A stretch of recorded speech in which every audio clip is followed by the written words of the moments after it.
All right, guys. Oh my gosh, didn't see you there. We are back. Welcome. Here we are. Back. That's the line, right? Here we are. Well, here we are. Here we are, I guys. almost forgot it there for a second. I know. It's only been a week since I've recorded this. I think I cut it off in one of the other episodes. I know. Well, Wow. Anyway, here we are, guys. That's going to be a t-shirt one day. Well, here we are. Here we are, guys. So, but hey, we're just so thankful to be doing this. Yeah. We just pray that everybody's doing good. Yeah. Thank you for watching. Pray that this just blesses you to get closer to the Lord. Yeah. Like and subscribe, and we'll talk to you next time. It sounded like an outro. It sounded like your outro. It really did.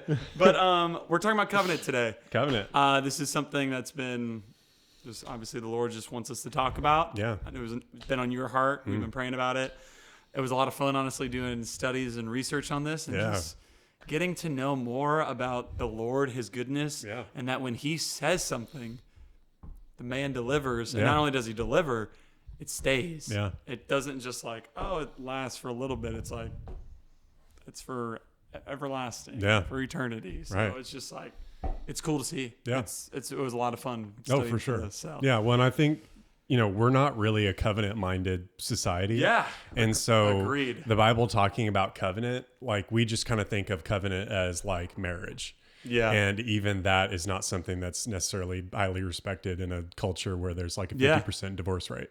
And so not knowing the real meaning of what covenant is, you don't get the real meaning of God's covenant with His people.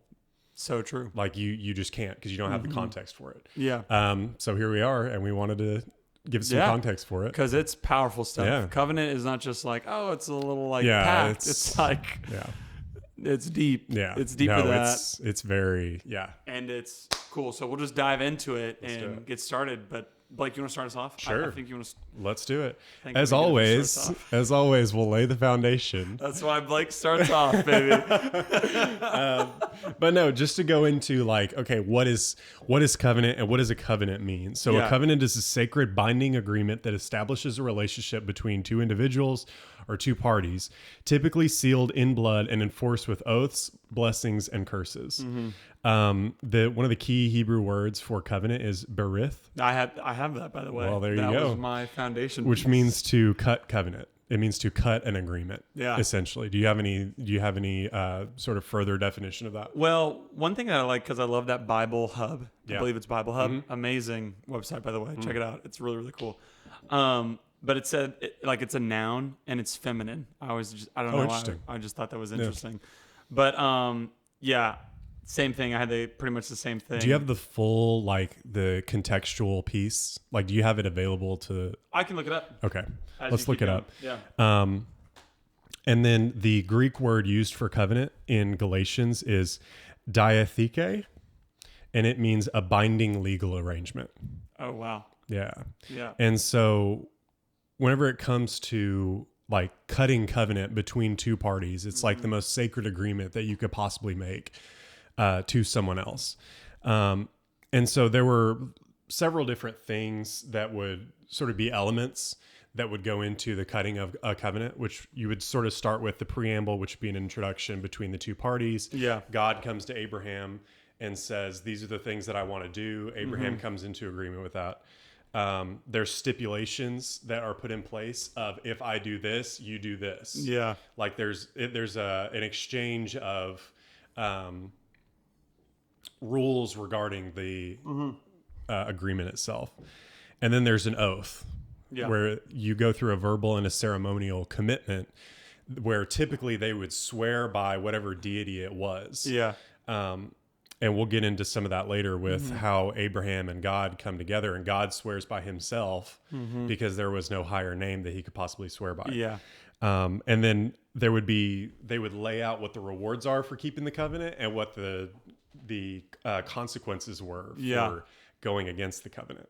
Consequences were usually bad. Typically, it was something like an eye for an eye. So as far as the blessing goes, I give you something, you give me something of quality, of type. Yeah. If you sort of go against the covenant, if you break your agreement in any way, shape, or form, then it's sort of the same. Yeah. It's like punishment. Yeah. And so kind of what I have, this is the definition, like you were saying, it says a compact made by passing between pieces of flesh, which we'll dive into because I have a Bible verse that kind of goes with that, with Moses actually, and how it's just cool. Yeah. We'll foreshadow. Was there a little more context there for like what that meant in the Eastern world?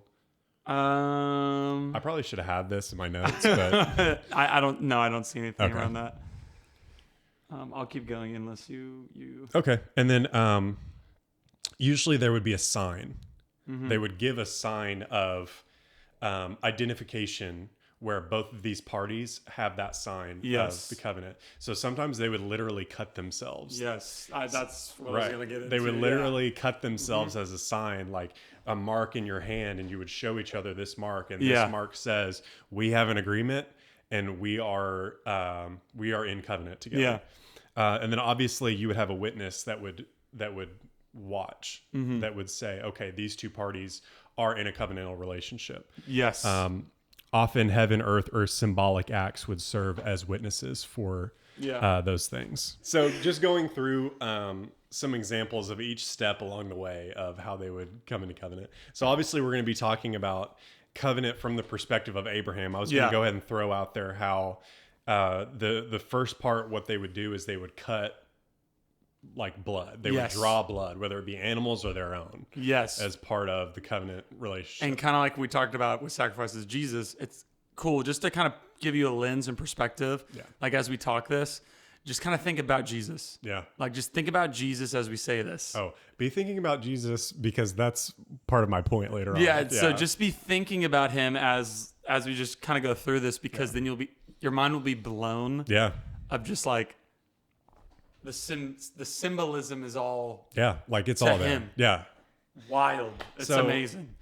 So what Abraham did whenever he came into covenant with God is God sent him, and he had to get a 3-year-old heifer, a 3-year-old female goat, and a 3-year-old ram, and he had to bring them to this place, and he had to cut them in half, and he would set each side on either side, and what they would do is they'd walk through, and that was the symbolism of, we've cut covenant, we've drawn the blood, and it's sealed essentially. Yeah. So it was called a blood path ceremony.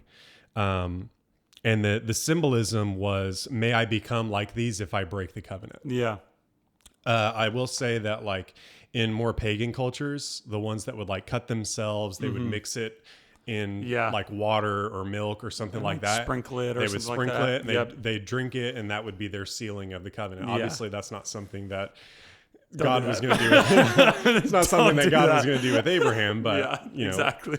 So then they would swear an oath to each other as a part of sealing the covenant. They would call upon God or their whatever gods they worship to be their witnesses. Yeah. And it would be something like, may the gods strike me down if I do not keep this agreement. Yeah. In biblical covenants, Yahweh himself is invoked. Yeah. Like I said before, God swears by himself because there is no one higher that he could swear by. It's amazing. Right. His own words from his mouth. Right. Yeah. So then they would give a symbol as a sign of the covenant. And how cool that is if you really just think about it. It's like, bro, like you said with those other like gods, it's like they're doing that and voicing it like on his behalf. It's like God is saying this over you, and then you're having a pact with him. Right. It's exactly incredible. So that's obviously deep, the sign in Genesis 17 that God gave that would be the sign of the covenant was circumcision. Yes. Which I find that very weird as a sign of covenant, because that's not something that's like easily noticeable by other parties, if you know what I mean. Anyway, we'll move on. Another one is the rainbow as a sign of covenant, where absolutely. God promised that was part of his covenant, his promise of I will never destroy the 100% society the way that that happened. And then also Exodus 31 gives the Sabbath as a time that was a sign of covenant of God between him and his people. That's real good. A lot of times also covenant would involve sharing a meal. They would do it to seal fellowship. And what that really reminded me of actually was, you remember we talk about the sacrifices that they would do? Yeah, they would do the fellowship offering. Really? Where it was the person, the high priest, and God. And they would go and they'd sit down and we they'd read have that a meal. verse where they had a meal together. Right. That's literally exactly what I was thinking. That was our sacrifices episode? That was a sacrifice episode. Just so cool, man. I know. It also reminded me of, you remember, I forget exactly, this is just off the top of my head, in Genesis where, no, it's not in Genesis. It's probably in Exodus somewhere, where Moses and the different, I think it was something like 70 elders, they went up to the mountain and it says they saw Yahweh and they ate together. Yeah. That's the same. Yeah. That's the same thing. Man. So another example is in Genesis 26, Isaac makes a treaty with Abimelech and they feast together. Yeah. So something that they would also do at times was exchange garments or weapons as part of their agreement. Right. Yes. So David and Jonathan did that in 1 Samuel 18:4. Jonathan took off the robe that was on him and gave it to David with his armor, even to his sword, his bow, and his belt. That's a dog. Right. So it symbolized the exchange of identity, protection, and strength. Especially since that dude's a warrior. So if you think about it too, like the importance of that covenant right there, it's like both those dogs are warriors. Yeah. And if you're giving him literally your protection, your weapons to him, it's like you're putting your trust in him. Exactly. Yeah. And I'm putting my trust in him, and he's putting his trust in me. Yeah. That we will defend each other should any issue arise. The homie relationship right there. There you go. Those the homie relationship. Yes. They would also set up a memorial. Yes. Or some sort of witness. And they would, another thing that they would do sort of along those lines was they would write down the terms of the covenant. Yeah. So obviously, the 10 Commandments were a symbol of God's covenant with his people. Yeah. The book of the law as well, that was with the Ark of the Covenant. And then obviously setting up the memorial stones as something that would be in Joshua and stuff like that. Yes. Whenever they finally crossed the Jordan to go into the promised land, the Lord told them set up 12 stones to act as a memorial so that all the generations that come along will look and see this is what the Lord did with his people. That's right, dude. I love that. Yeah. And then lastly, they would and the last part that I wanted to bring up was they would invoke blessings and curses, sort of like we talked about previously of if you break this treaty, then XYZ will happen. I think of Samson, honestly, like how he'll have his strength unless your hair gets cut, loses his strength. Right. But what's so cool about that story too, though, is like he asked for the Lord, give me my strength one more time, and he does. Yeah, exactly. So it's like God is so gracious, bro, because throughout, obviously, the Old Testament, kind of like we talked about Jesus' sacrifices, is like no one could keep the rules and laws of the past. Right. You know what I'm saying? And then I just think of all the different times where the Lord would show up and Israel is like off doing whatever it was they were doing at the time. And he would say, I'm the one. He would sort of invoke that covenant. He'd say, I'm the one that brought you out of Egypt.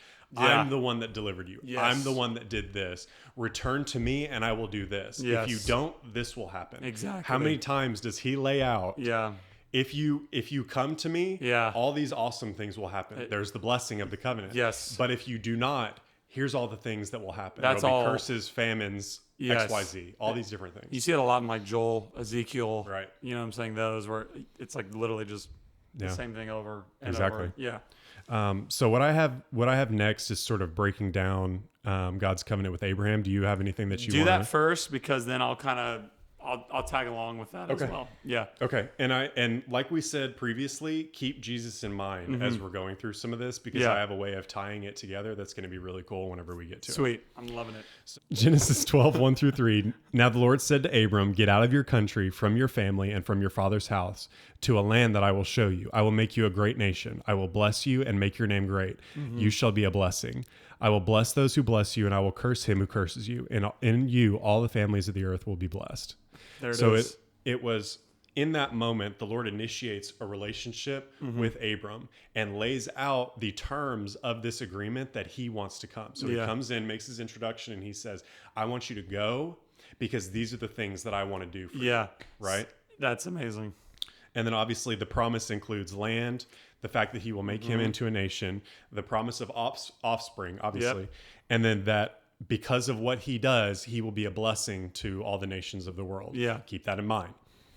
Do you have anything to add? So only thing I kind of really want to talk about too, what's really kind of cool and significant about the Abrahamic covenant actually is it's considered a unilateral covenant because like it's very one-sided. Like the Lord was like, I'll give you all this. Right. And perfect example is because he tries to do it in his own way. Right. The Lord still doesn't break his covenant. Yeah. So in Genesis 15:18, I'm just going to read that real quick. It says, on that day, the Lord made a covenant with Abraham, saying, to your offspring, I give this land from the river of Egypt to the great river, the river of Euphrates. So again, kind of that same thing, reiterating Genesis 12 of like, this is going to happen. And it's going to come through your offspring. Right. Of course, Abraham's like, I don't have any, but yeah, I don't have any. And then chapter 16 hits, and that's when Sarah's like, I'm old in age. There's no way it's through me. Right. Here's our Egyptian servant girl. Have it through her. Yeah. And which is actually, if you really kind of think about it too, it's like not only is his offspring like Isaac, it's also Ishmael and that line. Right. So his offspring is he did it. He did it for sure. He did. So, but what's so cool is that like, kind of like when you were saying, most of it is like an agreement where there's consequences if you do something wrong. Yeah. Abraham's covenant never changed after that moment. It was God didn't come and go, you did this. Yeah. What are you doing? Right. And then, because as you read on, actually, if we go down to Genesis 22:16. Yeah. So this is after Sarah. This is after he did all those things. 17. Yes, 17. Here we go. So verses 5.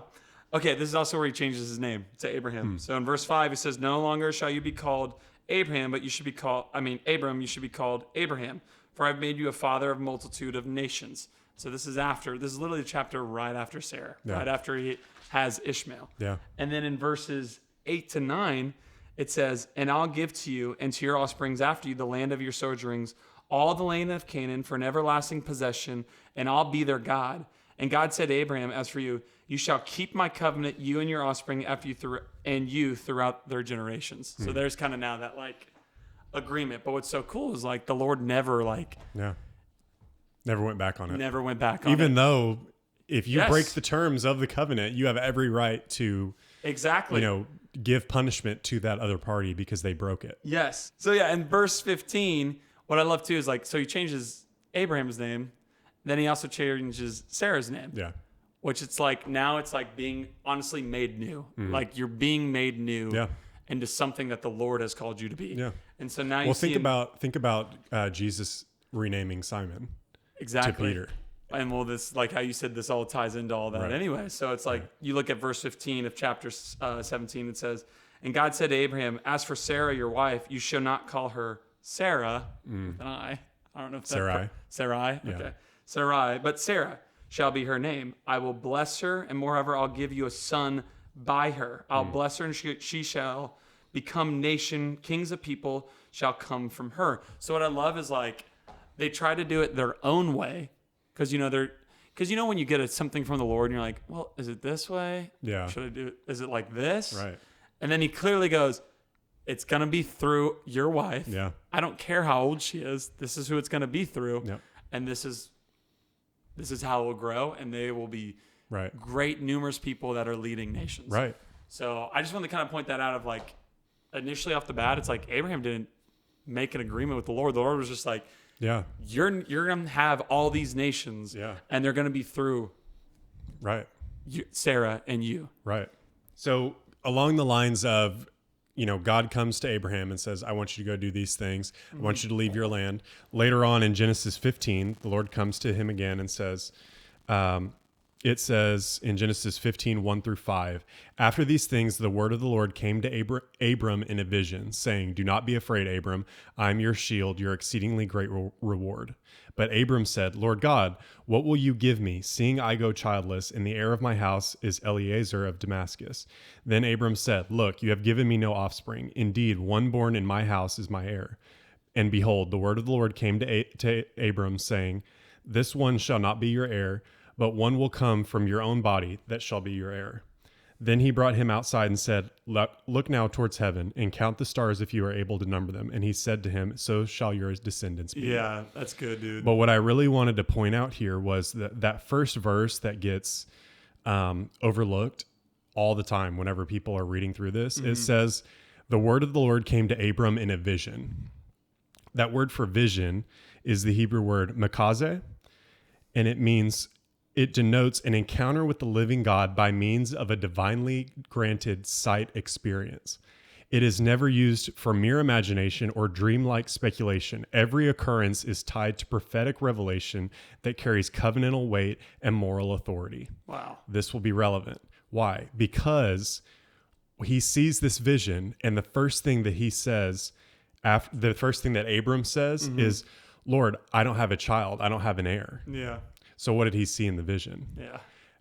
John 8, let me scroll down here. I'm kind of going out of order of my notes. No, but do it. John 8, Jesus says, your father Abraham rejoiced to see my day, and he saw it and was glad. Wow. What did Jesus see what did Abram see in the vision? I think the Lord showed him what his plan was for sending his son through Abram's seed. Wow. To be the one that would sort of bring salvation and be the blessing. That's amazing. And the reason I think that is because when Abram sees that, he goes, but I don't have a son. Yeah.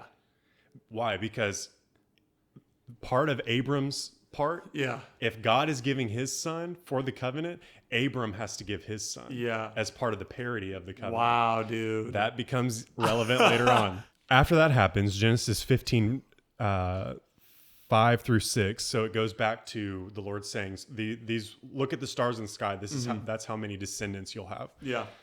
And whenever Abram heard that, it says he believed in the Lord, and the Lord accounted it to him for righteousness. The Hebrew word for believed is aman, which means to lean on and to rely fully. Wow. And then obviously right here, we go back to talking about righteousness and how in that situation, Abraham's faith was accounted to him for righteousness. And I think also that was another part to seal the covenant, where that was the moment where he came into agreement with the Lord, where he said, Lord, let it be done unto me, the things that you have said. Yes. That from then on, the covenant sort of making process took its next step. I love that. That's good, dude. This actually ties in a lot better with what I'm going to say. Because... So you said in Genesis 15 where it talks about, the Lord does say it will be through your line, through Sarah as well. So he says that in 15. And this is important because now we're also seeing how true God is to his word. Yeah. Because Genesis 15:18, he says it again, where he goes, on that day the Lord made a covenant with Abram, saying to your offspring, I'll give this land from the river of Egypt to the great river, the river Euphrates. So again, he's reiterating what he just said, like, it's going to be through you. Yeah. Like, it's going to be through you. Yeah. And not only that, it's going to be through Sarah. Because where'd you say that? Was that verse 4? Which part?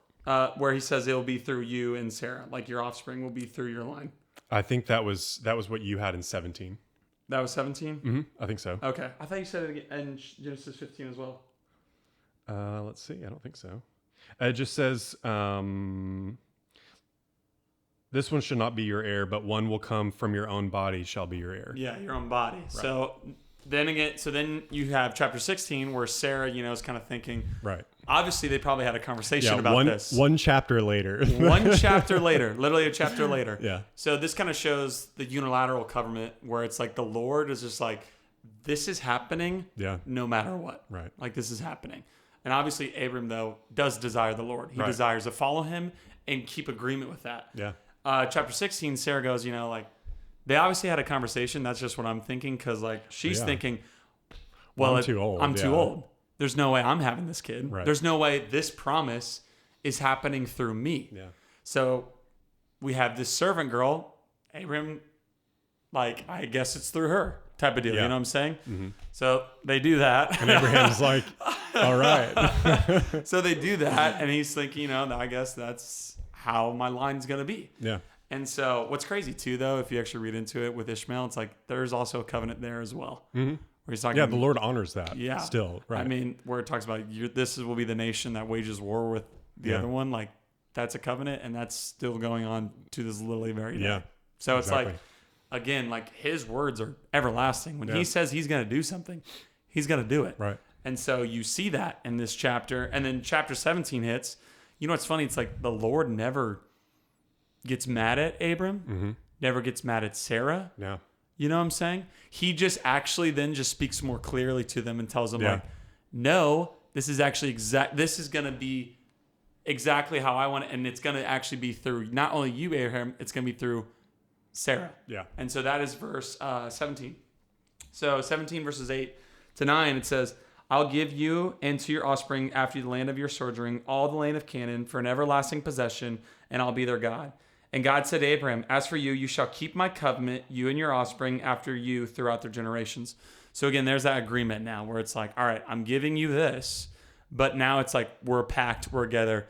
You honor me, I honor you. Yeah. You know, which is so cool. It's like the Lord honors us. Oh, you know what I'm saying? Like how close he is. Yeah. But then again, this is so cool. In verse 15, it says, and God said to Abraham, as for Sarai, your wife, you shall not call her name Sarai, but Sarah. She shall be her name. I will bless her, and more, however, I'll give you a son by her. I will bless her, and she shall become nations. Kings of people shall come from her. And what's so funny is literally after this, in 17, it says, then Abraham fell on his face and laughed and said to himself, shall a child be born to a man who is 100 years old? Shall Sarah, who is 90 years old, bear a child? Abraham said to God, oh, that Ishmael might live before you. God said, no, but Sarah, your wife, shall bear you a son, and you shall call his name Isaac. So like right off the bat, he's like, yeah, all right, you can laugh, bro. Yeah. But this is happening, and it's happening through your wife and through you. I don't care that you're 100 plus years old and she's 90 years old. Right. Doesn't matter if you're 1,000 years old. Yeah. This is happening. Yeah. And it's happening through you. So not only that, you're getting literally, what's so cool is you're getting a miracle child. Yeah. Which is like another, you know, like foreshadowed to Mary. You know what I'm saying? If you're talking about Jesus. Wink, wink. Cool. Because you just said it with Isaac, you know, how it's like, it's getting into that agreement where he's seeing what the Lord has shown him. Like when you read that in John. Yeah. Well, it's not a coincidence that his son, his only son, right, you know, his only son that he has, right, you know, by him and Sarah, is going to happen in a miracle fashion. Exactly. You know? Look at it this way. Yeah. Abraham had one son. Yep. But that son was not necessarily the son of the covenant. Yeah. And then he has the true son that comes along that's the son of the covenant. Yeah. God's first son was Adam.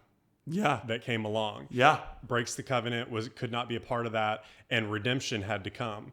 Second son comes, his son. He is the one that is the fulfillment of the covenant that restores everything else. Yeah. So there's another little parallel there as well. Yeah, which is super cool, by the way. And it's, I mean, this is just an example too of God's love and grace, because like you look at Abraham, we always talk about that story, you know, with Sarah and Isaac, like how they didn't believe or whatever. And it's like, no, they believed, they just did it their own way. They forced their own like perception of like, well, there's no way it's through us. Yeah. That would take like a miracle. Well, that's of course the way. That's normally how God does his work, you know? So it's just like, it kind of goes back to that Proverbs where it's like, there's a way that seems right to man, but it only leads to death. Yeah. It's like they did it their way, and it created literally the line of death for their nations. Exactly. You know what I'm saying? Yeah. Because the Lord then, what I love is, and I know I've already said it, but it's like, he doesn't get mad. Yeah. He doesn't point fingers of like, you didn't believe me, you didn't trust me. He just reiterates, he's like, all right, I gotta really clarify now. Yeah. He's like, okay. listen to what I'm saying. It's gonna be through you, and it's gonna be through Sarah. Let's change your name because now you're both new. Yeah. Like, you know what I'm saying? It's you're both made new, and through the Son too, you're being made new. Right. Which is another like not a coincidence. Like to Jesus being made new. Like when you accept him, your name changes, like how you said, when you look at Simon, his name changes to Peter. Right. And what's obviously so significant about that, we don't know Simon's past, but if he has a past, people know him by that name. The Lord goes, your name is changed. This is what I call you. Right. That's what's happening literally right here in chapter 17. Yeah. And so I'm about to go into sacrifices of when Isaac comes, but I don't know if there's anything you want to write down. Yeah, I've got some more. Go. So all that laid out, those are all the stipulations, all the agreements that the Lord makes with that covenant. Yeah. So now I want to get into like what actually happened with Abraham going and making that covenant with God, and then also the covenant signs and different parts that go into that. I like it. So I'll be real quick. Genesis 15:17-18 says, "And it came to pass when the sun went down and it was dark, that behold, there appeared a smoking oven and a burning torch that passed between those pieces. On the same day, the Lord made a covenant with Abram, saying, to your descendants, I have given this land from the river of Egypt to the great river, the river Euphrates." So right there, he takes the heifer, what all was it? The heifer. So he takes the heifer, the female goat, and the ram. And he also takes a couple doves that he doesn't split in half, but he puts them elsewhere. Yeah. He cuts them in half, but it's not him that walks through it. It's a smoking oven and a burning torch that passed between those pieces. Wow. So it was a representative for him that walked through it, because he can't keep all that himself. It shows that he can't. But the Lord has a representative for him that walks in that covenant. On his behalf. Coincidence? That is crazy, dude. Right. That's amazing. Exactly. Yeah. So that would be one of those moments where it's like one of those pre-incarnate Jesus moments where God shows up as a burning oven and I just think of like a floating torch. oven. Right. A burning oven and a burning torch Yeah. pass through it together. Abraham, who's the one that made the covenant, he's sitting there watching this happen. Yeah. But it's I wonder what that actually looked like. You know what I'm saying? There's no telling. And honestly, oven, I'm like, what does that mean? Honestly, a smoking oven and a burning torch is not the best way to describe it either. I know, like, a little more description, Abraham. I didn't know Abraham, exactly what did you see? A burning oven. What does that mean? You didn't have anything else you wanted to say? But all that said, again, it goes back to Abraham in his flesh cannot keep all the stipulations of the covenant. Yes. And it becomes apparent by the next chapter. I know. Which is why there was a representative that passed through those things for him. Which is why it's so cool how this does tie in with Jesus' sacrifices, because it's literally another representation of like, you see Jesus literally throughout the Old Testament. Yeah. Oh, just wait. Yeah. Throughout the Old Testament. Right. It's crazy. And then obviously what happens after that in Genesis 17, along with the Lord changing Abraham and Sarah's names, he says in Genesis 17, 10 through 11, "This is my covenant which you shall keep between me and you and your descendants after you. Every male child among you shall be circumcised, and you shall be circumcised in the flesh of your foreskins, and it shall be a sign of covenant between me and you." And the word for sign is the Hebrew word ot. It's just OT. It's like apostrophe OT. Okay. And it's a token or distinguishing mark. And it marked Abraham's line as belonging to God forever. Again, that's an interesting way of doing it. But there's the agreement now. Exactly. There's that agreement now where it's like, because right at the beginning, it was unilateral. It was straight up just God telling him like, you don't have to do anything, honestly. Right. Like, this is happening no matter what. Yeah. But now that it's happened, it's like, now throughout your entire line, this will be a representation of us when we made this thousands of years ago. So now it's that agreement of like, I'm keeping it and you're trusting me to do it. Exactly. Because like, what's crazy, Abraham saw obviously the numerous of stars, like you said in John, like he saw something. Yeah. You know, whether it was Jesus, the end of it, whatever it was, he obviously saw that. Yeah. And he's thinking, how does that come to pass? But him and his actual physical body, like, didn't see that. And throughout this now, like, lineage of their entire line, it's that covenant of, like, Jesus. Yeah. Literally before he comes. You know what I'm saying? Which is incredible. So now now that we've sort of laid out what covenant is, and then Abraham's covenant with God, with the context of Jesus saying, Abraham saw me and he rejoiced. Yeah. Now let's look at like what you said. Let's talk about Abraham going with Isaac to sacrifice him on the mountain. Yes, let's do that, please. Do you want to start or do you want me to? Yeah, sure. I can start us off. So I have kind of just to sum up verses like 1 through 14. Like, it's just the preparation. Like, angel Lord comes to him and just tells him, like, to sacrifice your son. Yeah. Like, Isaac has to be sacrificed. Yeah. And so they go on the mountain, you know, and Isaac's like, well, where's the sacrifice? And he's like, the Lord will provide. Yeah. You know, the Lord. He says, the Lord will provide a lamb for the sacrifice. Yes. Right. Not a coincidence that also it's a lamb. You know what I'm saying? So then we hit, so this is verses let's go verse 10. Yeah, so verse 10, it says, then Abraham reached out his hand and took the knife to slaughter his son. So literally, he's like, I can only imagine what Isaac's thinking. Like, bro, he's laying on these pillars, cross pillars, by the way, which is not a coincidence as well, about to take his own son's life. The angel of the Lord called to him from heaven and said, Abraham, and he said, here I am. He said, do not lay your hand on the boy or do anything to him, for now I know that you fear God, seeing you have not withheld your son, your only son, from me. And Abraham lifted up his eyes and looked, and behold, him was a ram caught in a thicket by horns. And Abraham went and took the ram, offered it up as a burnt offering instead of his son. So Abraham called the name of that place, the Lord will provide. As it is said to this day, on the mount of the Lord it shall be provided. I'm going to keep going, but just kind of want to point out. So the Lord honestly he was testing Abraham. And kind of like we were talking about, where it's like that agreement. He's testing like, all right, I've told you this is going to happen, and now I just told you to kill your son. Mm-hmm. So, like, right off the bat, you're probably thinking, like, well, I know you told me this, though. Well, think about it this way. You know what I'm saying? So, Abraham seeing Jesus. Exactly. Let's go back to the vision. Yes. Abraham seeing Jesus. Seeing all of it. As part of the covenant, if God's giving his, I've got to give mine. Exactly. Yeah, exactly. That's what this was about. But what's crazy is the Lord then comes, intercedes, and saves Isaac, his only son. Exactly. But I think he does that because, like it talks about, like Jesus talks about later on, where it's like, if you've done it in your heart, you've done it. Exactly. So for Abraham, he's to the place. He's like, I'm going to do it. Well, that's what it says right here. Because if you look at it now, he goes, dude, I'm honestly getting chills. Because he said, do not lay your hand on that boy or do anything to him, for now I know that you fear God. So it's like, that's what we're saying. It's like, all right, so now God sees Abraham and goes, all right, he's made that covenant with me. Yeah. He trusts me, has that agreement. I just told him to kill his only son, and he was going to do it without a doubt. Right. Like, he was going to do it. Right. But I come in because I'm like, nope, all right, you're still going to have that son, and that's still going to be the lineage. And that is, again, that grace of the God that we have. Right. But it's also like...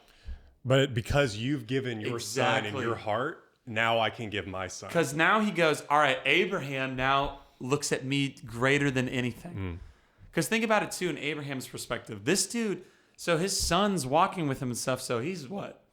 Maybe a teenager or something like that? People think that he could be anywhere from like 17 to 37 years old. Yeah, so there's that huge range. So Abraham's 130, maybe 140, maybe 120. We don't really know. Yeah. He up there. Yeah. So he's thinking too, like, if this kid literally dies, like, which I'm honestly thinking, like, straight up, I'm like, I think he knew. He's like, there's no way my son's dying. Yeah.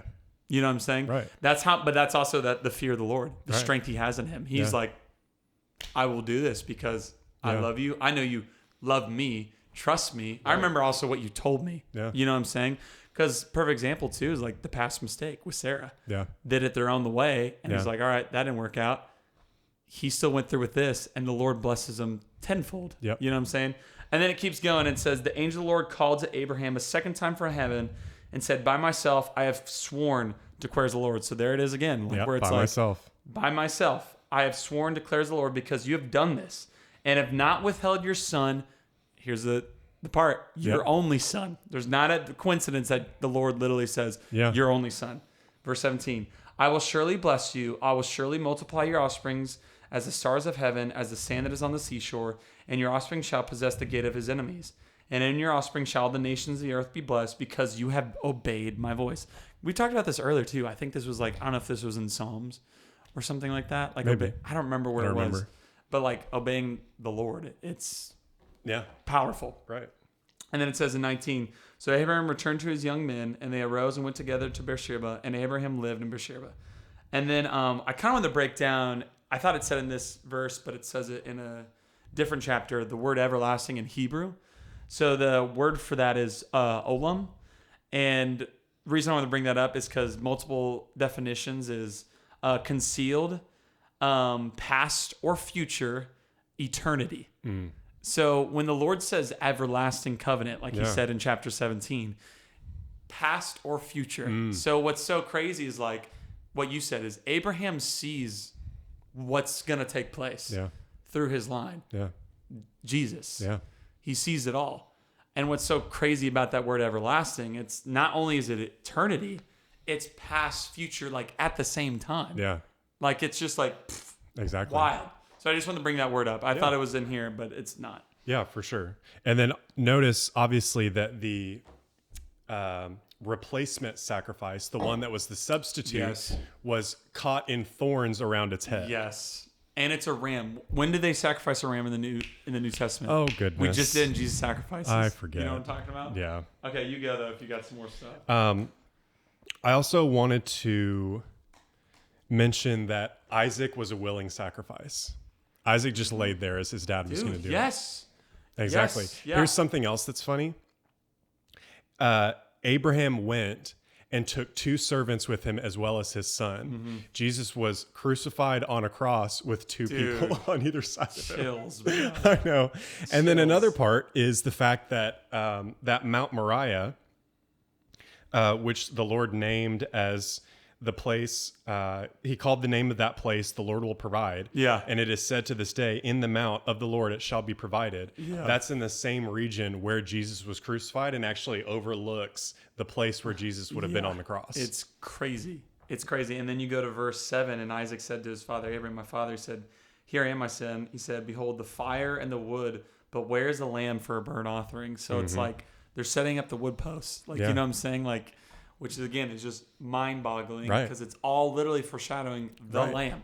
Yeah. The one true lamb. Yeah. Well, and again, it goes back to what we talked about in the sacrifice where it's going to be a burnt offering. Yeah. And how later on, I forget where it was, but in the New Testament, it talks about how Jesus' sacrifice was a sweet aroma to the Lord. I know. A burnt offering. Yeah. Which is like, gosh, dude, it's chills. Right. It's chills. But again, it goes back to, it has to be, all those things have to line up because it's the parity between parties. Yes. So Abraham is one party. He has to give the same things that the Lord gives. So in all that symbolism that's given, it puts it in God's hands, and now God reciprocates it on his end with his covenant. But then what God does too, like you said, you did it in your heart, but he still comes and make sure it doesn't happen. Right.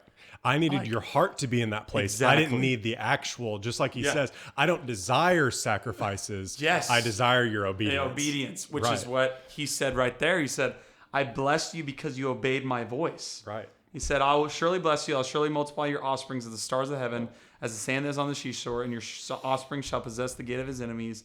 And in your offspring shall all the nations of the earth be blessed because you obeyed my voice. Because you obeyed my voice. Yeah. So it's that thing where it's like the God is wanting you to just follow him, obey him. Yeah. And in return, he shows you everything, dude. Yes. Like how literally Abraham saw everything. Right. He saw like the end game. Like if we want to go like Avengers, he saw the end game. Yeah. He saw like what the Lord was going to do. I know. You know what I'm saying? So, it's crazy. Really cool. A few more verses from the New Testament to tie into this. Obviously, like we read off where Jesus says in John 8:56, your father Abraham rejoiced to see my day, for he saw it and was glad. Galatians 3:16 says, now to Abraham and his seed were the promises made. He does not say, and 2 seeds as of many, but as of one, and to your seed who is Christ. Wow. And then I also just have here, Jesus was the seed from whom through whom all nations were blessed. Yes. And then Romans 8:32 says, he who did not spare his own son, but delivered him up for us all, how shall he not with him also freely give us all things? That's just like what we're talking about. It's like he will give it all, dude. Right. Yeah.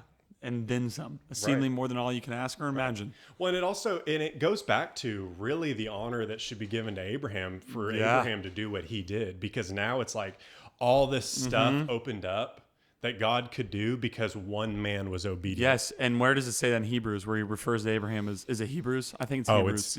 Where he refers to Abraham as a friend. Right. And it's simple. He just obeyed his voice. Yeah. You know what I'm saying? He believed what I told him. Even though, yes, like we always bring up the Sarah thing, the Sarah and Abraham thing, but it's like the Lord didn't back out of his covenant, and Abraham technically didn't either. Right. He was just thinking, there's no way it's through us. Yeah. Well, I mean, like, I guess kind of maybe a little bit of disbelief, but it's like the Lord comes down still and just smacks it home again, and it's like, all right, I need you to listen closely this time. I said, you're lying. You Yeah. and Sarah. But it's, again, that made new portion that hits home where it's like, he gives them a new name, just like Jesus gave multiple of his disciples a new name. Yeah. They're not what they used to be. Right. Even that past mistake. Yeah. You know what I'm saying? How do we reference Abraham now? Like we said in Hebrews, he's a friend of God. Yeah. That's how the Lord views him. Yeah. Perfect example too is when David has like adultery with Bathsheba, breaks like that covenant. Yeah. The Lord still says that was a man after my own heart. Yeah. Perfect example too is Solomon. You look at Solomon, Lord made a covenant with him. He asked for wisdom. The Lord's like, you will have wisdom. And not only that, you'll be the biggest, most prosperous nation ever. He didn't back out of that promise. Yeah. Solomon was one of the richest people ever. Even though he had all those mistakes that literally like crushed down the line from all of his women, Lord never backed out of his promise. Right. He told him, he said, you will be the wisest man on this earth, and then you'll be the most rich man on this earth. Yeah. Dude was like worth $2 trillion. Yeah. Like net worth. Oh, yeah. Lord didn't back out of what he said. He was banking. Yeah. Lord didn't back He had out it what he's going going to on. say. Had all those camels with the gold on them. Got like a little gold chain, like camel walking like this, like a little fat lip. So one thing I did want to talk about, unless you have anything to keep going. I just have my conclusion. Okay. At this point. So like different type of covenants, like throughout the Bible. So you had the one with Abraham in the beginning, how it's unilateral, but then obviously with the circumcision, it becomes that like bilateral. It's the mutual parties agreement. Yeah. And we're keeping this agreement. Right. And that's what the Lord wants, because it's that closeness of like you said with David and Joshua, where it's like, I give you my armor, you give me your armor. We're trusting each other as we walk on this earth. And so another example of that is they call it the Mosaic covenant, which you see in Exodus. Yeah. Same thing, where it's like kind of what you said, where it's like, you follow my laws, you'll be blessed. If you don't follow my laws, which it's not going to be good. Israelites is a perfect example, it's not going to be good. So if you look at Exodus 19, 6-8, it kind of gives that example. And it says, you shall be a kingdom of priests, a holy nation. These are the words that you shall speak to the people of Israel. So this is the Lord talking to Moses. So Moses came and called the elders of the people and set before them all the words that the Lord had commanded them. All the people answered together and said, all that the Lord has spoken, we will do. And Moses reported the words of the people to the Lord. So kind of, I know we talked about that, where it's like, there's that covenant, where it's like the Lord's like, you're a holy priest nation on this earth. I've given you. You keep my laws. Yeah. This is not. There's going to be no consequences. Yeah. We're riding. We're flying high. We're looking good. And then you look in Exodus 24, 4-8. It's again the covenant confirmed. Yeah. So this is verses, and this is really important. And Moses wrote down all the words of the Lord. He rose early in the morning and built an altar at the foot of the mountain and 12 pillars according to the 12 tribes of Israel. And he sent young men of the people of Israel who offered burnt offerings and sacrificed peace offerings of oxen to the Lord. And Moses took half the blood, put it in a basin, and half the blood, and he threw it against the altar, which is obviously reference to all the other things we were talking about. Yeah. Then he took the book of the covenant and read it to all the hearings of the people, and they said, all that the Lord has spoken we will do, and we will be obedient. So literally it's a reference back to Abraham, where it's like the Lord said, you obey my voice, you surely will be blessed. Yep. We saw it with Abraham. Lord's promising it now to the Israelites that he brought out of Egypt. And Moses took the blood, threw it on the people, and said, behold, the blood of the covenant that the Lord has made is with you in accordance with all these words. Another example where it's like, bro, it's crazy. You think of blood of Jesus, how that's how we now have this covenant with Jesus is through his blood. Yeah. So that's the significance of the blood. It's literally being thrown on the people, and it's like now purifying them of like, we're in this covenant now together. Yeah. And what a reference to Jesus and the blood Exactly. he shed on the altar, the cross, for us. Yeah. And so, and they were vowing, like the Israelites were vowing to obey the Lord, but failure to follow would have consequences. And this is Exodus 32, unless you got anything to kind of like pop in. Not yet. So Exodus 32, 1-6 says this. When the people saw that Moses delayed to come down from the mountain, the people gathered themselves together to Aaron and said to him, up, make us gods who shall go before us. As for this Moses, the man who brought us up out of the land of Egypt, we do not know what has become of him. So Aaron said to him, take off the rings of gold that are in the ears of your wives, your sons, and your daughters, and bring them to me. So all the people took off the rings of the gold that were in their ears and brought them to Aaron. And he received the gold from their hand and fashioned it with the graving tool, made a golden calf. And they said, "These are your gods, O Israel, who brought you out of the land of Egypt." When Aaron saw this, he built an altar before it, and Aaron made proclamation, said, "Tomorrow shall be a feast to the Lord." And they rose up early the next day and offered burnt offerings and brought peace offerings. And the people sat down to eat and drink and rose up to play. So it's funny, like, there's that agreement that you said, the pagan one, where it's like they're speaking on that behalf of God when God never said any of that stuff. Yeah. He never said to make a golden calf and worship all that stuff. Right. You know what I'm saying? They did that on their own fruition, thinking, Moses is just gone. One key thing that I noticed in this verse that I thought really stood out is they said, it's in verse 1, it says, they talk to Aaron, they say, up, make us gods who shall go before us. As for this Moses, the man who brought us up out of the land of Egypt. They never once referenced the Lord. Never once referenced the Lord. Yeah. They referenced the man Moses. And it's kind of that example we talked about in Exodus 20 when the Lord's asking them to draw near. Yeah. And he will show them all things. Yeah. And they didn't. They asked for the man Moses. So it's honestly like you look at kind of this chapter, it's like they're looking as Moses as the guy that did it when he didn't do it. Yeah. He didn't. And they also made that covenant of like, we're going to obey this voice, and they didn't. And we obviously know the consequences of the golden calf. Yep. Not very pretty, but we can I'll show you just a little verse. It's verses 30 to 32. And it says, "The next day Moses said to the people, 'You have sinned a great sin, and now I'll go up to the Lord. Perhaps I can make atonement for your sin.' So Moses returned to the Lord and said, 'Alas, this people has sinned a great sin. They've made for themselves gods of gold. But now if you'll forgive their sin, but if not, please blot me out of your book that you have written.'" Wow. So what's so cool is, bro, like Moses is humble dude, bro. Yeah. He literally is like, blot me out. Yeah. Like I will be, what's crazy is like, I will be that one person that takes the blow so they can be saved. Yeah. Which is, Moses isn't Jesus, but another like representation of like. Well, yeah, it's the mediator. Exactly. But it's like we talked about, it's like when you make that, you both do it. Right. So Moses is in that relationship like Abraham where he's like, we're in this covenant together. Yes. I know what you said and I believe what you said and I'm going to follow it and love you and obey you in return. Yeah. And then I love the Lord's response. But the Lord said to Moses, "Whoever sinned against me, I'll blot out of my book. But now go, lead the people to the place about which I have spoken to you. Behold, my angel shall go before you. Nevertheless, in the day when I visit, I'll visit their sin upon them." So what I love, he's like, bro, you're not getting blotted. I'm not blotting you. Yeah, like you're my dog. You're not leaving. You're the only one here that has any sense. He's like, you're not going, You're the only person here I'm not angry with. Yeah. So, and then I want to now kind of go into the new covenant. Unless you have anything. No, do it. So honestly, like perfect verse that breaks down the new covenant is John 3:16. Yep. You go to John 3:16, which I know we all know this verse, but there's a little bit too that goes after that's really important. But this is now Jesus fulfilling obviously everything from the Old Testament, like we kind of saw with the sacrifices. But this is John 3:16. "For God so loved the world that he gave his only son, that whoever believes in him should not perish but have eternal life. For God did not send his son into the world to condemn the world, but in order that the world might be saved through him. Whoever believes in him is not condemned, but whoever does not believe is condemned already, because he has not believed in the name of the only Son of God." So there's that covenant. It's literally now just like belief in Jesus, saved. Right. Not belief in Jesus, condemned. Yeah. The reason he's coming is to save the world, to not condemn it.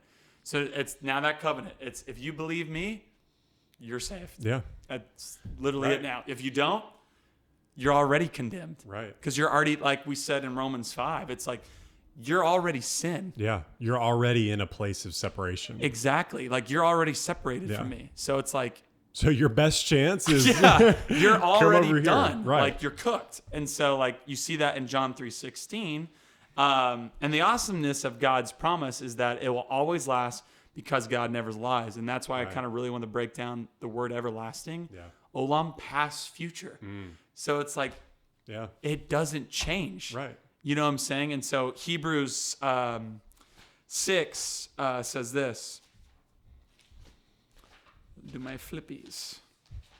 It's just wild, dude. Just like how interwoven, like just the word of God is, dude. Yeah. Well, and while you're doing that, going back to Romans 8:32, he who did not spare his own son, but delivered him up for us all, how shall he not with him also freely give us all things? Exactly. All things, bro. Right. So not only is he bringing salvation, but it's salvation for the purpose of what? Salvation for the purpose of, now you are a king and priest unto your God. Yes. Now you are an heir to the kingdom. Yes, which is why it's a reference to that Exodus that we just read in Exodus, where he's like, you're a holy priest, a priest among the nations. That's how the Lord designed it from the beginning. Right. Now that didn't work out because we kept falling. We couldn't follow it. Right. And so it's like we were breaking that agreement with the Lord. Right. But the Lord never broke his agreement. Right. Which is now Hebrews 6:13, and says this: For when God made a promise to Abraham, since he had no one greater by whom to swear, he swore by himself, saying, surely I'll bless you and multiply you. So again, that unilateral covenant. Yeah. Swore by himself, like this is happening. Yeah. And thus Abraham, having patiently waited, obtained the promise. For people swear by something greater than themselves, and in all their disputes an oath is final for confirmation. So when God desired to show more convincingly to the heirs of the promise the unchangeable character of his purpose, he guaranteed it with an oath, so that by two unchangeable things in which it is impossible for God to lie, we who have fled for refuge might have strong encouragement to hold fast to the hope set before us. We have this as a sure and steadfast anchor of the soul, a hope that enters into the inner place behind the curtain, where Jesus has gone as a forerunner on our behalf, having become a high priest forever, after the order of Melchizedek, which I know Melchizedek, was the high priest, and that guy was esteemed, in the Lord. I know he's referenced a little bit. Abraham paid tithes to him. Yeah, and so obviously Hebrews is written to the Jewish people to letting people know, Jesus is greater. Right. But again, it's that promise, and who's the person that he referenced? It's literally Abraham. Right. The person that just waited patiently and obeyed his voice. Yeah. Amazing. Even though it was something that he says, swore by himself. Yeah. What I'm saying? The Lord was just like, this is happening and I chose you. Yeah, exactly. Which is incredible, which then ties into, and I know we read it before, but it's just so fire, dude. It's Jeremiah. Yeah. When he talks about the new covenant that's about to take place. Yeah. So this is chapter 31. I'll just read first 4 verses. This is chapter 31, verse 31. Behold, the days are coming, declares the Lord, when I'll make a new covenant with the house of Israel, the house of Judah, not like the covenant that I made with their fathers on the day when I took them by the hand to bring them out of the land of Egypt, my covenant that they broke, though I was their husband, declares the Lord. So it's giving that analogy, kind of like we talked about earlier, where it's like husband, bride, where it's like when you become married, you're bound. Yeah. There's that pact. Right. You're saying the compact between flesh. Right. You're now one. Yes. And that is what's happened with Abraham, Moses, right, the Israelites, us. Yeah. It applies to us now too. And then verse 33, where it says, but this is the covenant that I'll make with the house of Israel. After those days, declares the Lord, I'll put my law within them.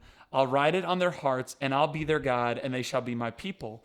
And no longer shall each one teach his neighbor and each his brother, saying, know the Lord, for they shall all know me. From the least of them to the greatest, declares the Lord, for I'll forgive their iniquity, and I'll remember their sin no more. I mean, dude, that's a promise. Yeah. Again, like we talked about, when he says it, everlasting, when he makes a covenant, it's not breaking. Yeah. It's not breaking. Yeah. Well, and through every covenant that has come along that the Lord has had with X number of people, obviously from the covenant he had with Abraham to the covenant the agreements and stuff that he made with Moses and the Israelites, and then later on where he's talking about the new covenant, all this different stuff, all this points back to the Lord's desire for you and your company. And this, it all goes back to the fact that he desires you to come and be close to him. Dude. Because, I mean, think about it this way. Think about the position that he's in, where he is all powerful, all knowing, all this different stuff. You know how lonely that has to be? Dude. Yeah. Do you know how lonely that has to be? And so what does he do? He makes a son in the beginning. He makes a son that was after his image and after his likeness. So true. So that he has somebody he can be with. That's and what did they true. do? They walked in the garden every day. Dude.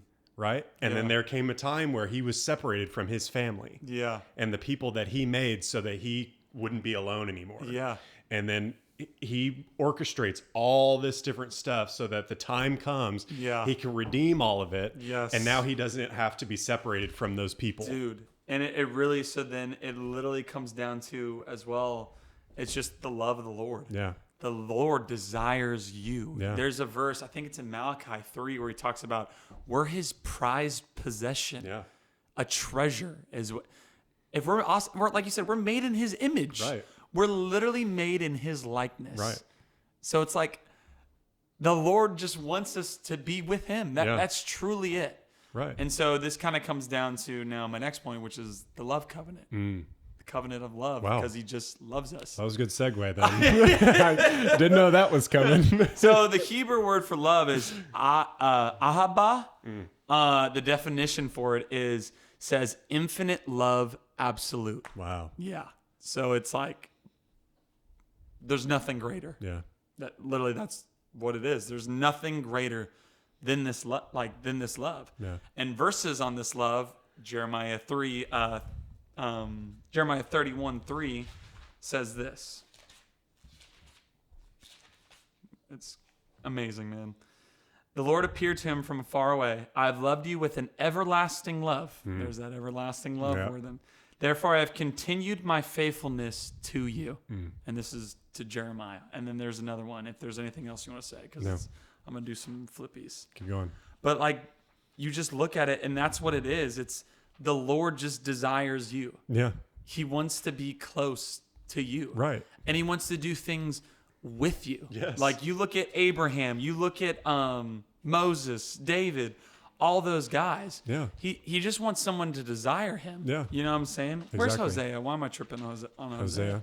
Somewhere in the middle. It's just somewhere in the middle. Incredible, man. Right. And what I love too is like these verses that we're about to read. It's like it's in the Old Testament. Yeah. Showcasing the love but it's like he's the same God yesterday, today, and tomorrow. And so it's like the love was always there. Yeah. Even though it was different, like we're blessed to have Jesus. Right. Like I'm glad I'm in Jesus's time and not this, honestly, because it's like I have the covenant. Yeah, I mean, going back to all the sacrifices you had to do, it'd be like you just did a sacrifice. Yeah, you like just did a sacrifice and you like stub your toe on something and cuss, and now you're done. Yeah. You know, you're done for the year. Yeah, you got to go wash yourself. Yeah, like I'm probably unclean now. In the tent for years. Yeah. But this is Hosea 11:4, verse 4, and obviously this entire section, but literally the section for the verses, the Lord's love for Israel. And this is just one of the verses.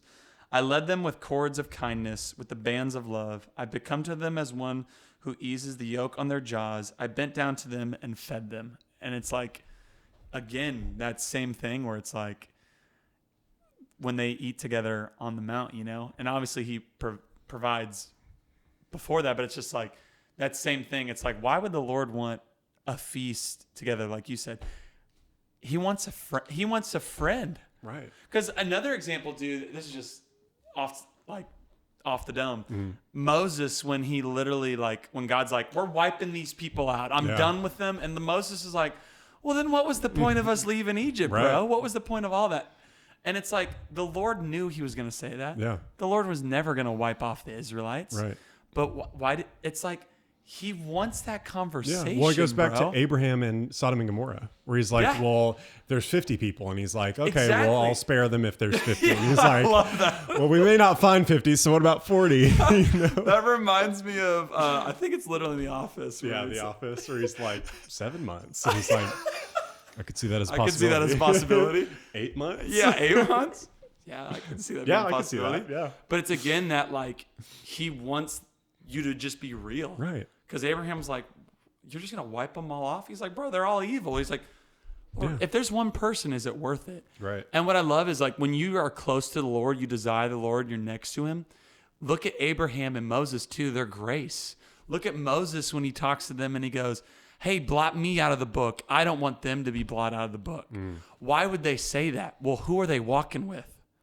Who are they next to? Yeah. Well, they're acting like the Lord.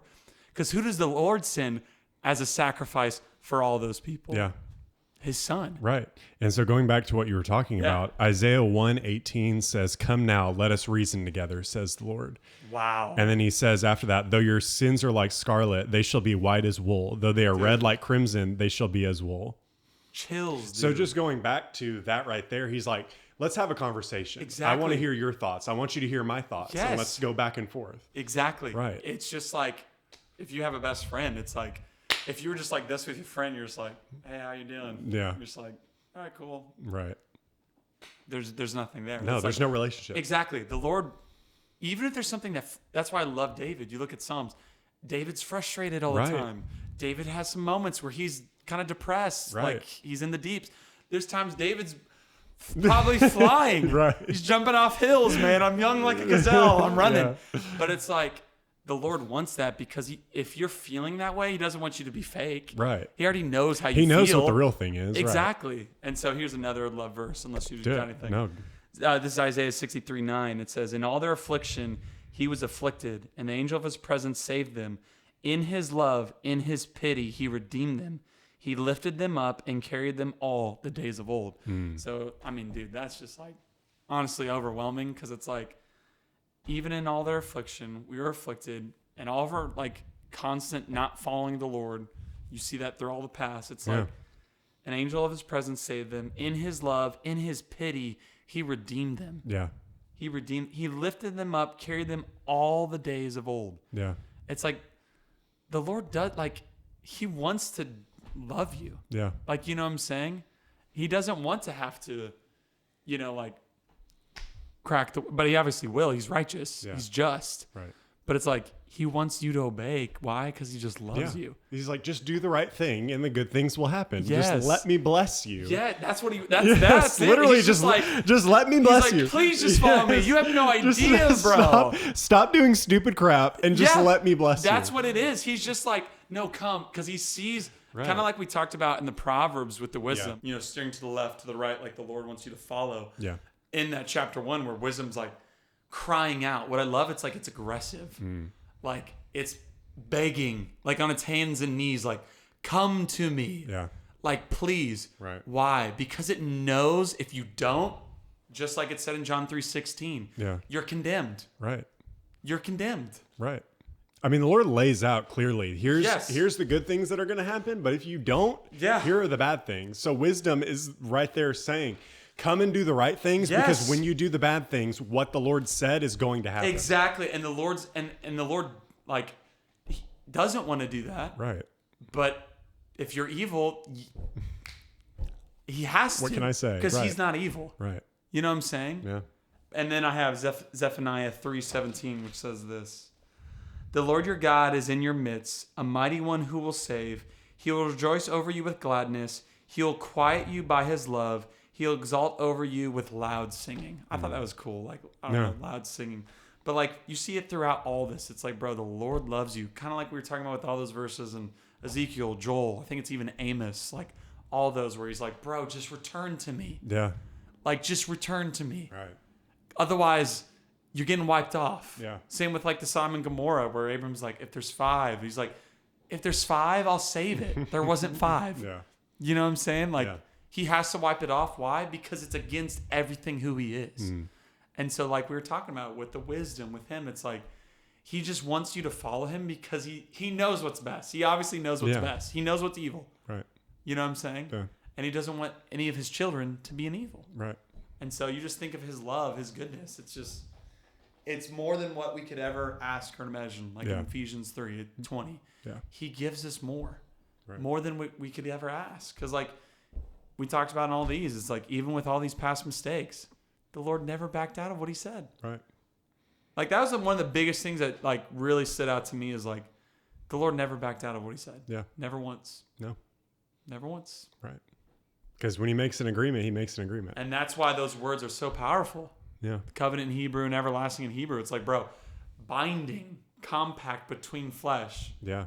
which is what the Lord is now, Jesus. It's like we have that. Well, and not only that, like it said, like Paul said, he swore by his own name. Mm-hmm.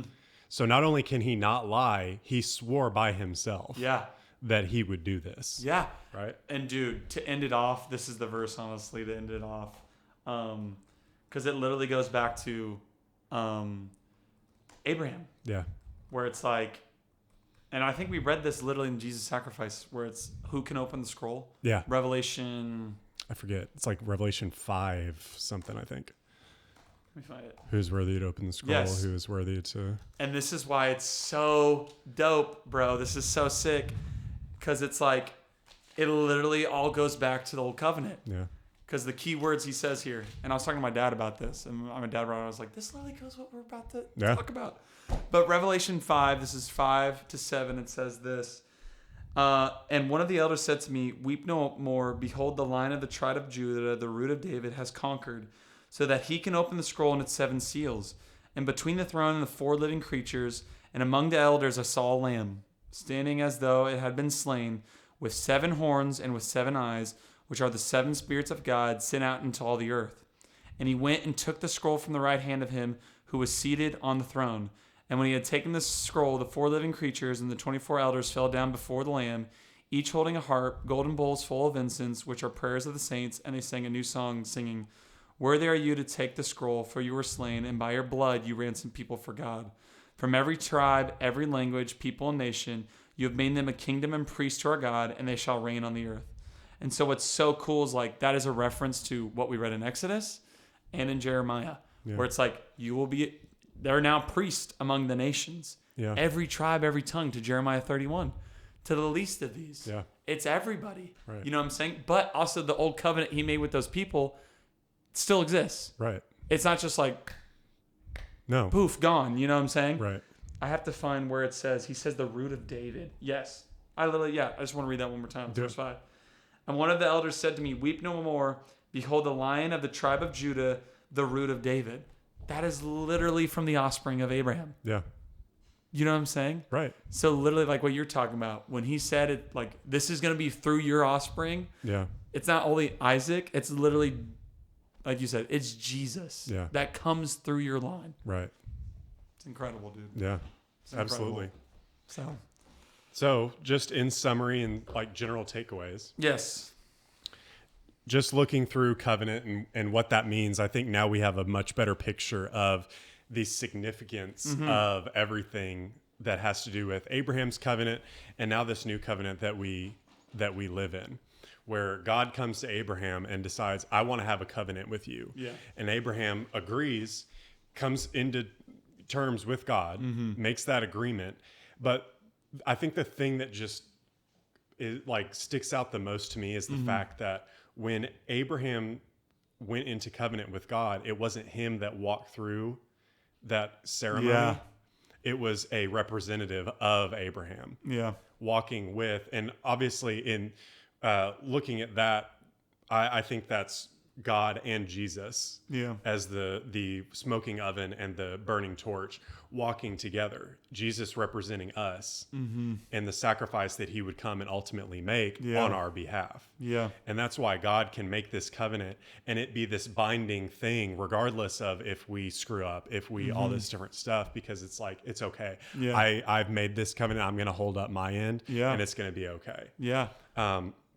And then obviously all the ways that pointed to Jesus coming himself made the sacrifice for us so that now we can be brought in to this covenant that's sealed by his blood. Yes, dude. And I think the thing I really just want to hone in on as well, there's this verse I want to find just to where it talks about Rahab, where it talks about how she's in the... she's the prostitute that and she's in the line of Jesus. She's in the line of Jesus, but also she's referenced in Hebrews as what is it? What chapter is that? I think it's Hebrews 11, I want to say. The reason I just want to point that out is because what's all these things have in common? God talks to his people and makes promises to them because he loves them. Yeah. Which includes you. Yeah. And so what I really just want to break down is with everything that we read, the Lord's love, all this covenant backs his love even all those mistakes, we were at all the mistakes, but they're not greater than what he sent. Yeah. And so what's great now is like through the Holy Spirit, through Jesus, Father God sending him. We have all three of those in one now. It's like the Lord is doing the exact same things that he did back then. Yeah. Now, through all of them, you have access to that. It's like whatever the Lord is telling you, yes, believe it. Right. Believe it. And that's honestly the one thing I just really want to break down is just if the Lord has said something in your life, definitely pray about it, fight for it, but it's going to happen. Take hold of it. Exactly. Yeah. Because and nothing's wrong too. You look at these guys where like Abraham laughed. Yeah. He's like, no way. Yeah. And God's like, Yahweh. Yeah. Yes, sir, it will. And so it's like, what's so fun is just God wants that relationship, man. Yes. So if he's saying stuff in your life, hold on to that and don't let go of it. Right. Because like that's what the enemy wants to do. The enemy's going to go, oh, snap, Lord just made agreement with this person. Yeah. Like whether he knows that or not, it doesn't matter. It's like he knows when someone's walking in the Lord. Yeah. And so he doesn't want them to keep doing what the Lord's told them to do or going to do through them. Right. So it's like, trust on it. And what goes into those promises is not only him. It goes into the Lord promised Abraham to bless Abraham for the sake of Abraham, but also for the sake of all the people that would come. So for Abraham, I'm going to bless you. I'm going to do all this different stuff. Yeah. But because of what I do with you, all the world is going to be blessed. So when the Lord comes to you with a promise, yes, it is to better you, to better your life, but it's also for all the other people that are going to see that and go, oh, wow. Yes. Maybe the Lord wants that for me. Oh, wow. Yes. Maybe that promise affects other people. Sort of like we talked about with the way that righteousness in your life just falls into other people's lives. That's the purpose. Yeah. That's how the kingdom is expanded. Yes. The kingdom's expanded through multiplication. Yes. It's expanded through the blessing of the Lord in your life falls into the other people's lives. Yes. And from then on, in their life, it falls into somebody else's life. And boom, everything just expands. Explodes. Yes. And the reason why I wanted to bring Rahab is because, like, if there's something in your life where you're like, bro, there's no way God could use me, think again, bucko, because that's not true. This is Hebrews 11, and it's by faith. This is literally, in Hebrews 11, it's considered the hall of faith. Yeah. That's like a thing they reference it. At least that's what the Google AI says. Well, there you go. But it is because it's literally it just says by faith. Yeah. So right now they're referencing all the people by faith. Who's a person that they reference that they literally say is obedient to God? Rahab. Yeah. This is verse 31. Says this. It says, by faith, Rahab the prostitute did not perish with those who were disobedient because she had given a friendly welcome to the spies. And what's crazy is, like, she gives a friendly welcome to the spies, and the girl's in the hall of faith. No, she made it. She made it, dude. But what is the key word? She was not disobedient. Right. She wasn't disobedient. Yeah. Even though she was a prostitute. Yeah. And that's when I'm like, really, and that people are like, Old Testament, it's like, and we have now more abundant grace than ever through Jesus. Right. So if you think like there's anything in your life that's like, oh God, no, that's a lie from heaven. And the reason why the enemy is doing that. Lie from heaven or hell? Where's the lie from again? Sorry, I had to stop you. Oh, thank you, buddy. Lie from hell. Thank you. It's been a long day. Oh, dude, this episode is hilarious. But like, it's a lie from hell because you know what? The devil doesn't want to you walking with the Lord. Yeah. He doesn't want you walking in his promises because, like you said in Romans 8:32, he's graciously going to give us all things. Yeah. Ephesians 6:20. He's going to give you more than what you could ever ask. Yeah. Because you know what's funny in Solomon? We'll read in 1 Kings. I want to read that real quick if that's okay. Yeah, do it. He just asks for wisdom. God then goes, since you asked for wisdom, I'm going to give you this, and this. Right. It's the same thing with Abraham where it's like, you obeyed my voice. Not only are you going to be numerous as the stars, it's going to go literally forever. Yeah. And it's not going to stop. Yeah. I'm going to find that verse real quick unless you got anything else you kind of want to jump in. No, that's basically what I had. No, you're good. Read the scripture for us, please. All right, I just want to end it with this. I know we're kind of going way off topic, but I don't even care. Well, I guess it's not off topic. This is still with covenant, where it's like the Lord says, yes, I'll give you this. I'm also going to give you this as well. So Lord comes to him, just like prior context, in a dream, literally says, Solomon, ask for whatever you want, and I'll give it to you. Yeah. And Solomon asks for wisdom, basically. And he asks literally for discernment between good and evil. Because who can govern your people? That's the last verse. Yeah. And then this is verse 10. It pleased the Lord that Solomon had asked this, and God said to him, because you have asked this and have not asked for yourself long life or riches or for the life of your enemies, but have asked for yourself understanding to discern what is right, behold, now do according to your word. Behold, I give you a wise and discerning mind, so that none like you has been before you, none like you shall arise after you. Amazing. I give you also what you have not asked, both riches and honor, so that no other king shall compare with you all your days. And if you will walk in my ways, keep my statutes and my commandments as your father David walked, then I'll lengthen your days. So not only does the Lord say, like, hey, just ask, which there's that verse too, ask for anything in my name and I shall give it to you. Yeah. That's Jesus. I forget where he says that, but like, he said, multiple places. Multiple places. Yeah. But it comes back to where it's like the Lord wants that relationship, and then he makes a covenant. What's that thing he says? If you keep my statutes and my commandments as your father did, David. Yes. Not only are you going to get riches and honor, there's not going to be any king like you. You're literally going to be the wisest man that ever existed. Yes. And he upheld that. He also says, I'll lengthen your days. Yeah. Solomon didn't ask for any of that. Yeah. And what does the Lord give? Way more than ever anything that he could ever ask or imagine. So it's like, if the Lord is saying something in your life, hone in on it, believe it. It might take a while. Like it said in that Hebrews. Yeah. He waited patiently. Yeah. Abraham waited patiently. But it's only to get you to the point so that you're ready to receive it. Exactly. You know? And so, like, I think a thing that's good too is, like, if God has said something and it's been years and you're like waiting, don't get discouraged. No. Pick it up. Yeah. And like, and I know that might be hard, obviously, because no one wants to wait. No. You know what I'm saying? Especially in this society now, you know, you see everything instantly. Right. And so waiting is so important because the Lord has his timing with it. And then when it does happen, because it will happen, you'll look back and you'll be like, it was perfect that it happened at this time. Yes. You know what I'm saying? Yeah, that's how it works. Exactly. So there's covenant with all the hiccups. Well, there you go. Roller coaster ride. I apologize for just like... We made it to the end and hopefully we communicated it effectively. Yeah. But yeah, all I really just want to end it off. What is the Lord saying to you? Exactly. Because we have this record of people because they were the ones that when the Lord said, hey, I want to make this covenant with you. I want to make this promise to you. They responded in faith. Exactly.